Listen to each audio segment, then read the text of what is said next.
All right, while I hatch eggs in Pokemon for a rare shiny, I want to go ahead and go over these this stack of reserve list cards that I got. Now, it's nothing too expensive. Don't worry, I'm not a fucking, baller over here, but I just really like older cards with Magic the Gathering just in general. Like, I didn't buy these for some like investment or whatever. I'm actually building a reserve list only commander deck, right? And it specifically is going to be very bad. People think of reserve list, think of like OP cards, obviously Power 9. I think Lifeline is a super overpowered card that is super underrated in Commander, honestly, if you build your deck around it correctly, et cetera, et cetera. Right? I think, people think of reserve list, that they think of big, scary cards. A lot of these cards aren't that good, but it's fun to, I like the challenge of building a reserve list only Commander deck. Feldegriff will be the Commander hilariously, because also when people see Feldegriff, they sigh and they cringe, like, oh, this guy's nice and quirky, because it's like group hug, yada yada. I like the idea of doing a reserve list only Felder. I've always wanted to build a Feldegriff deck, so doing it reserve list only, I feel like will be a fun way to do it. Now, this card is called Musician. This is a big stack of it. Should all be reserve list cards. Musician. He puts musician counters on things. Just your typical, just your average reserve list card. So Musician, cumulative, he's a 3-mana 1/3 creature, a mage. Cumulative upkeep of 1s. You have to pay to keep him around. Put a music counter on target creature. During that creature's controller's upkeep, he or she pays 1 mana for each music counter, or destroy that creature. So it's a tabernacle. It's basically tabernacle. This is for my girlfriend or wife. This is a Oblivion Ring. That's just a decent Magic card. This card is actually kind of dope and kind of underrated. This is is it a Staped or Essenced Shapeshifter? The camera would just focus. That'd be nice. Staped Shapeshifter. Sorry, the camera is not focusing. Whatever. It's doomed. A Staped Shapeshifter. 3 and 2 blue, so 5 mana. As long as your opponents control any creatures with flying, a Staped Shapeshifter gains flying. The same is true for First Strike, Trample, and Protection from any color. So kind of like reverse. Is it Odric who works like that? That mono white commander. Inner Sanctum. This card is very cool. Cumulative upkeep, 3 white enchantment, cumulative upkeep of 2 life. And it just says, all damage dealt to creatures you control, my camera hates Magic cards, is reduced to 0. There you go. You saw it for a split second. That'll be plenty. I'm just not even going to try to focus cards.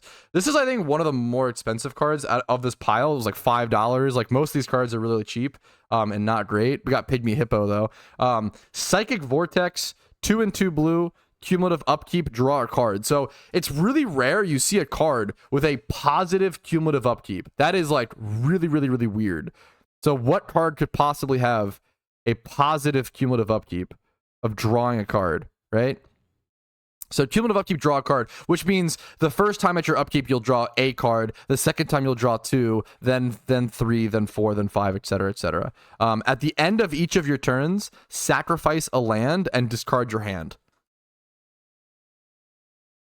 Shaky hands? I've always just been I don't have steady hands. Diamond Kaleidoscope. This card has sick art. It just creates prism tokens, and you can sack them at instant speed for mana, which is kind of based. I'm gonna switch my eggs really quick.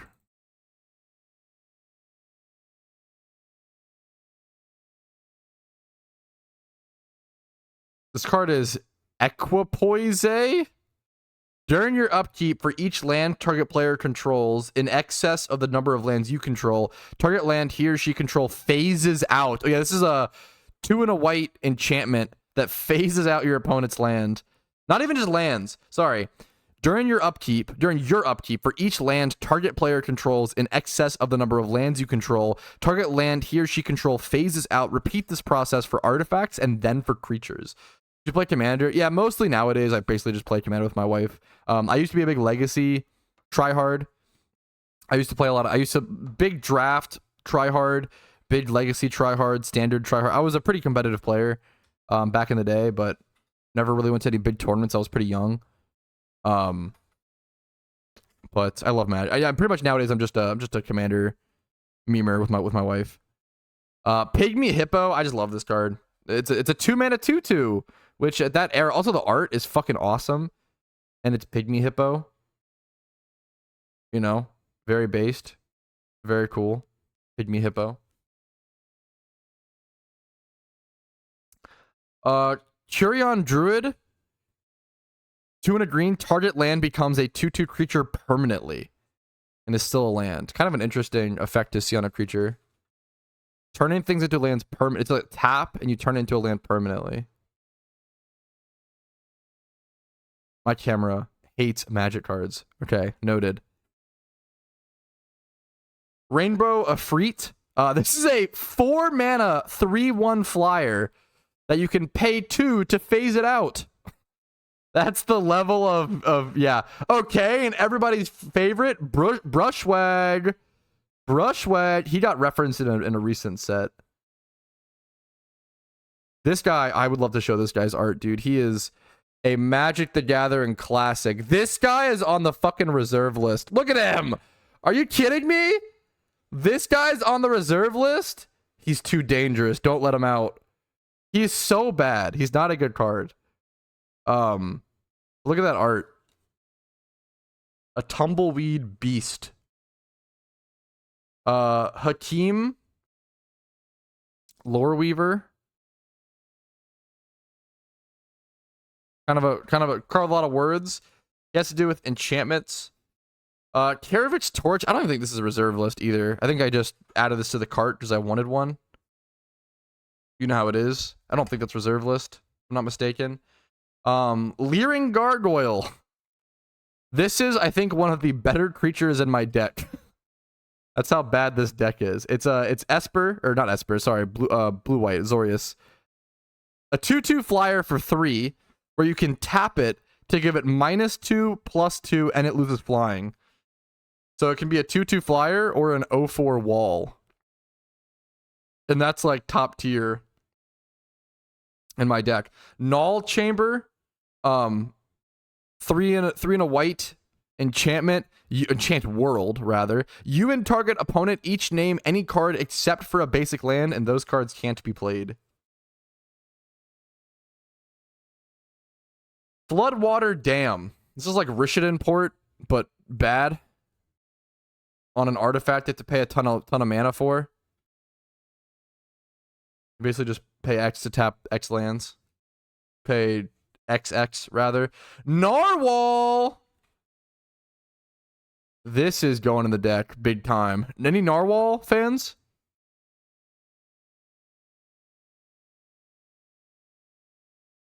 Resaurian Badger. This guy, look at this Badger, bro. He's literally digging out like the skull of his enemies. Bro is a fucking heathen. Also, it's a human skull, which means he killed a human. Love the art to focus, please. It's so good. Camera, please. How can you not focus on that? Really? Okay, whatever. It's so cursed. How does that not? Anyways. This card is actually interesting. Chromatic Armor. 1 in a white and a blue. Let me switch my eggs really quick. 1 a white and a blue. And it's a enchantment aura. When a chromatic armor comes into play, put a slight counter on it. And choose a color. Any damage dealt to target creature by a source of that color is reduced to 0. You can pay X to put a slight counter on chromatic armor and change the color that it protects against. X is equal to the number of slight counters. So basically, it's a card that it's not protection from a color, but it's protection from damage from that color, and it allows you to constantly change the protection you're protected from, which is pretty interesting. Mystic Might. This is like you enchant a land, and then it allows you to. That's cumulative upkeep. That's not good. Trailblazer. This is to me. This card's kind of cool, and the art is cool. This is 4 mana in green. It's an instant in green to give a creature unblockable. Target creature can't be blocked this turn. Green giving unblockable is pretty rare. I thought it was cool. Three Stinkweed Imps. These are not reserved. These are for decks. Johnny Pridemate for the wife. I've wanted to build a commander deck around this guy for a while, but he'll just be going in the reserve list only commander deck for the time being. Multani Morrow Sorcerer. He is a 6-mana legend. His power and toughness are equal to the total number of cards in all players' hand. This card's actually not bad for like it's not terrible.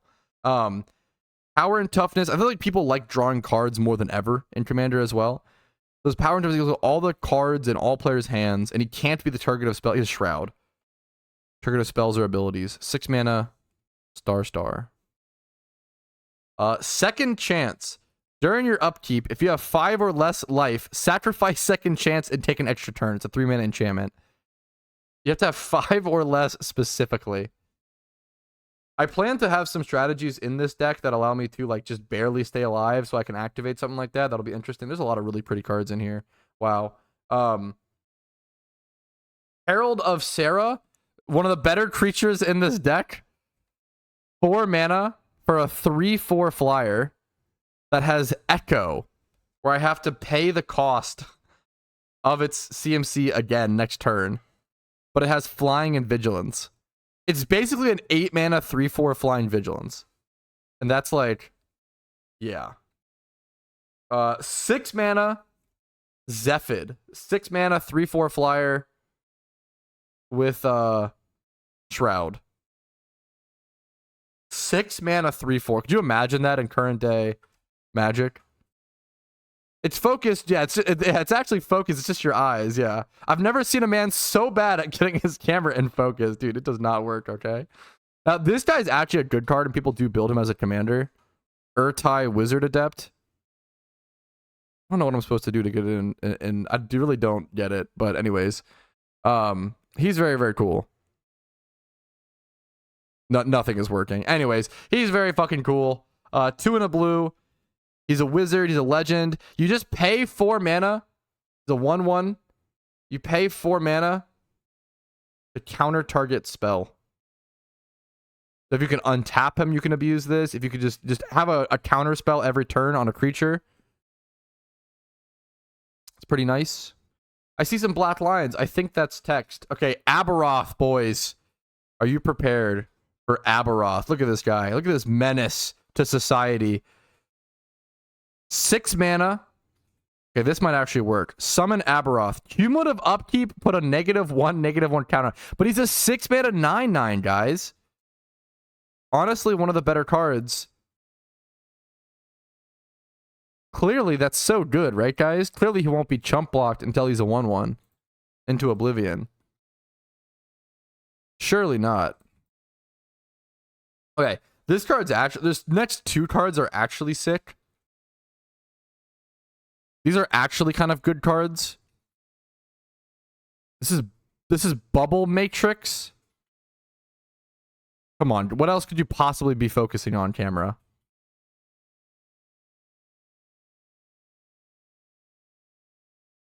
Hello? This is Bubble... Hello? How is that possible to not focus there?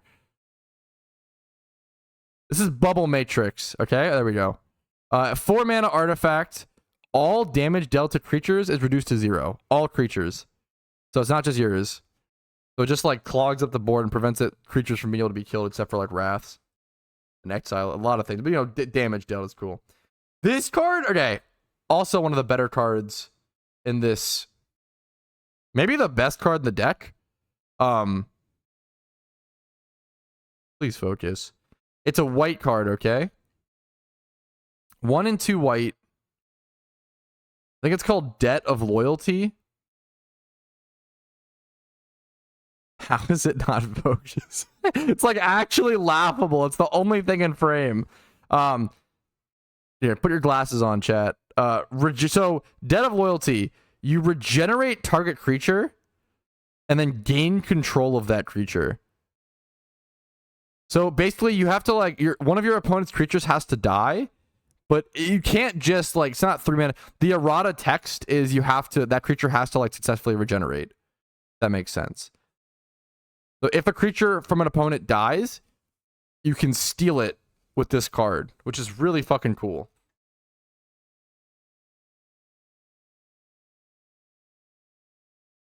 The art on some of these cards is just unbelievable. Fungus Elemental.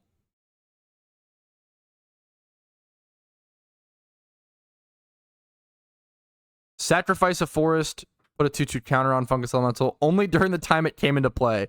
So this card is hilarious. The art is so pretty. You're basically paying 5 mana for a 5/5 creature, plus you have to sacrifice a forest to be able to do it, and you can only do it when it comes into play. These are all reserve list cards, by the way. Just very bad. This is a wizard. Look at this art, though. Like, if only it would focus, it'd be so much cooler. Tolarian Entrancer. This guy goes hard. This guy gets shinies. 100%. This card is actually kind of sick. I feel like this card is kind of underrated. I would just play this in Glarb. Or any like Sultai deck, I would just play this. This is Tolarian Serpent, a 7 mana 7/7 blue creature that says during your upkeep, put the top 7 cards of your library into your graveyard. Like, this is just a good, like, back in the day, that, 7 cards, it's like a downside. Like, milling 7 cards will kill you pretty quickly. But like nowadays, milling 7 at your upkeep, yes please. Now it's 7 mana, so it's a lot. But if it was, you get the 7/7 body. It's a little late to be looking for that mill effect, but it's a cool card. Chronotog. This card is crazy. Skip your next turn. He gets +3/+3 until end of turn. Only use it once each turn. So if you aren't killing your opponent, using this effect is trolling. That card is pretty trolling. Flooded Shoreline. These cards are in really decent condition. This card's good in like blue landfall decks, unironically. Sorry, excuse me for the sneeze. 2 blue to play, enchantment. 2 blue to return 2 islands you control to your hand and bounce a creature. So you can repeatedly bounce 2 islands to bounce a creature. There is some commander that relies on blue landfall. Maybe even a couple. 3 wishes. Take the top 3 cards from your library, look at them, set them aside face down. You may play those cards as though they were in your hand, and at the beginning of your turn, destroy any of those cards not played. This is kind of like red card draw, like exile, like card draw, but like way back in Visions. Visions is a great set. I love Visions. Visions, Mirage. Some of my favorite sets. My favorite Magic card of all time is Phyrexian Dreadnought, which comes from Mirage. I have some Mirage Islands coming up that I got. I'm going to try to get reserved list set basic lands for the deck, but that might honestly be a bit... Dude, these islands are gorgeous. The Mirage lands are fucking incredible. Those lands are cool. Yeah, I love this. Yeah, that is stunning. I love the Mirage lands. Nah, that's Yu-Gi-Oh? Yeah, pretty much. I need to perfect fit these pretty soon. Triangle of War, an artifact. Sacrifice it, choose target creature you control and target creature an opponent controls, and they fight. You're paying 3 mana on an artifact plus sacrificing it to cause a fight. Honestly, not horrible for like certain decks that aren't in green to have those fight effects, or maybe don't have other removal. Honestly, in a colorless deck, like that probably is not bad. This card is cute, not good. Really, really pretty art. It basically just is a cheap enchantment. I think it's 1 in a green. Yeah. Really, really beautiful art. Fire Grove comes into play with 3 +1/+1 counters, and during your upkeep, you move one of those to a creature, and then you're basically playing 2 mana for 3 +1/+1 counters over time. It's honestly not good, but most of these cards aren't. Once again, this card is kind of funny, and it's also themed. It's a pirate card. Kuka Mesa Pirates. Basically what they do is when they attack, if they are unblocked, you can choose to, instead of dealing damage, you can choose to have them steal an artifact the opponent controls, which is actually like pretty relevant. Like honestly, stealing soul rings with this would just be sick. If he attacks and is not blocked, you may choose it to have deal no damage, gain control of target artifact. It's like a 4-mana 2/2. You can play this to like steal artifacts, kind of based. The dream one day would be to like steal a blight steal or something like that. Okay, we're almost done. We've got a few more cards. Ventifact bottle? What is happening on this art, actually? That's crazy. Put X charge counters on it. At the beginning of your main phase, if Ventifact bottle has any charge counters, tap it, remove all charge counters, add mana to your mana pool. This card is actually interesting. This card's actually interesting. Does it sacrifice, remove all... I don't think it sacrifices. You can use this multiple times. You pay 3 mana. You're basically storing... There's a lot of like storing mana for later. There's a lot of storing mana for later effects on the reserve list and on old cards because mana burn used to be a thing. So if you had unspent mana, it would cause you 1 point of damage per unspent mana. So they like storing mana for later, which will actually... I think this card is actually so interesting. This card... I had to read the errata text a million times. Ice Cauldron. This card also has some insane art. Absolutely bonkers tier art. Ice Age is a banger set. Just so fucking unique. Ice Cauldron. This text is going to make no sense. And if you think there's a lot of words on current day Magic cards, this is literally worse. Essentially, what this says, I can read it to you and then explain it to you. Pay X and tap. Put a charge counter on Ice Cauldron and put a spell card face up on Ice Cauldron. Note the type and amount of mana used to pay this activation cost. Use this ability if there are only if there are no charge counters on Ice Cauldron. You may play that spell as though it were in your hand. Then a second ability, tap, remove the charge counter from Ice Cauldron to add mana of the type and amount last used to put a charge counter on Ice Cauldron to your mana pool. This mana is usable only to cast the spell on top of Ice Cauldron. So essentially, you basically like pay any amount of mana. So let's say I have Omniscience, right, in hand. 10 mana enchantment spell, makes everything free. I can pay 5 mana, tap 5 mana, and then play and put Omniscience on Ice Cauldron, and then on turn 6, remove that 5 mana, or even on turn 4 actually. So what you would do is you'd play Ice Cauldron on turn 3 via some sort of ramp, right? Tap Ice Cauldron for 4 and put Omniscience on it for 4. No, that wouldn't work, I guess, math-wise. You're basically, you can split up the cost of the spell, right? So if you tap Omniscience, play this on turn 4, tap 5, and then put Omniscience on it turn 5, then turn 6, you can pay 5 mana, and then tap this, remove the counters, and you basically store mana for later, once again. I also played at instant speed. I think this card is actually maybe good. It's like actually just a nightmare to read, and a nightmare to explain how it works, but I actually think this card is super underrated on the reserve list. It allows you to do some, just honestly just giving, it basically just gives anything flash as well. We have to wait for it to untap. It's kind of slow. Pretty damn slow, but it's cool. Call to Arms. This is essentially an anthem, but it's you have to like, an opponent has to have like a certain amount of a specific color of permanence. It's like a complicated anthem, but it mostly gives all white creatures +1/+1. This card, Twitch chat's gonna love this art. Okay. Prepare yourselves. It's called like Flindhorn Pauline. True. And accurate. There we go. We'll have that one focus. Flindhorn Pauline. It's 2 and a green. Refocus. Okay, thank you. Cumulative, it's an enchantment. Cumulative upkeep of 1. All creatures get -1/-0. You can pay to make them even more -. Exactly. Exactly, chat. Yacht. So true. Mesmeric Trance.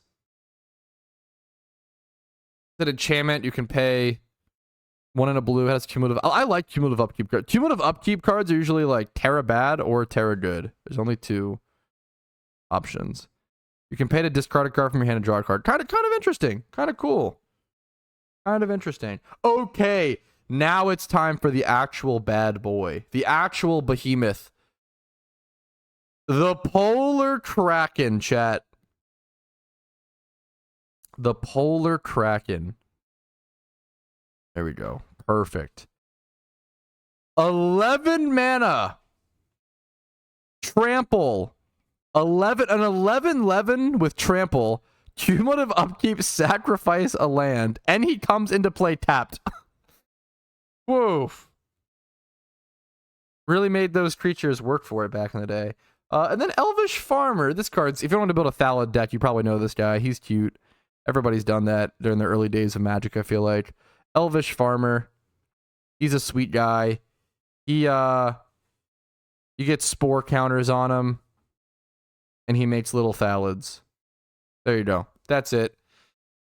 That's all the reserve list cards I got recently. This was honestly like, for all of these, you know, it was like, I think it was like $53. It was honestly pretty cheap. They're not good cards, at least most of them. This is specifically for a reserved list only commander deck, which I'm super excited to show off more once it's complete and once it's actually built properly.